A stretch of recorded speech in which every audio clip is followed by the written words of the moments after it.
বোমা, তোমার শ্বশুরের কাছ থেকে শুনলাম এই সংসারের চাবি নাকি তোমার কাছে। হ্যাঁ মা, আমার কাছেই থাকে। দাও তাহলে সংসারের চাবিটা আমরা বুঝাই দাও। কেন মা, সংসারের ছবি আপনারা বুঝে দিব কেন? কারণ আমি তোমার শাশুড়ি, এই বাড়ির মাথা, এই সংসারের কর্তা, তোমার সবার অভিভাবক, মুরব্বী।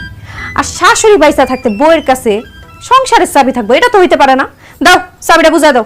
এ একটা কথা কইলেই হইলো, উইরা ইসা জুইরা বসতেছেন তাই না? এই সংসারের চাবি আমার মার কাছে আসিল আর আমার মার কাছেই থাকবো। মা খবরদার কইতাছি, এই সংসারের চাবি তুমি কারো কাছে দিবা না। চুপ থাক বেয়াদব। এইখানে বড়রা কথা কইতাছে আর তুই ছোট হয়ে নাক গলাইতেছিস কেন? হ্যাঁ, যা এদিকে যা। আর বাবা, তোমার এখনো ভালো ভালো সময় আছে, কইতাছি সংসারের চাবিটা দিয়ে দাও, নাহলে কিন্তু খুব খারাপ হয়ে যাবো। আম্মা, আমার শ্বশুরটা তো কাইরা নিছেন, সহায় সম্পত্তি সব নিয়ে গেছেন। এই সংসারের ছবি তো সামান্য জিনিস, আমার কাছে থাকুক। অসম্ভব।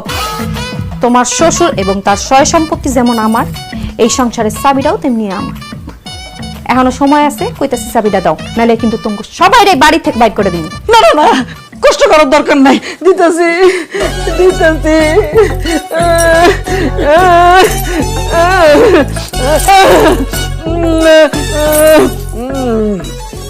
এই তো আমার লক্ষ্মী বৌমা।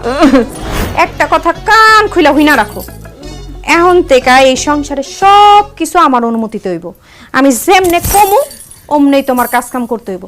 আর যদি খালি একটুখানি এই দিক আর সেই দিক হয়, তাইলে শাশুড়ির অত্যাচার কেমনে হয় এটা কিন্তু হাড়ে হাড়ে টের পাওয়াই দেবো।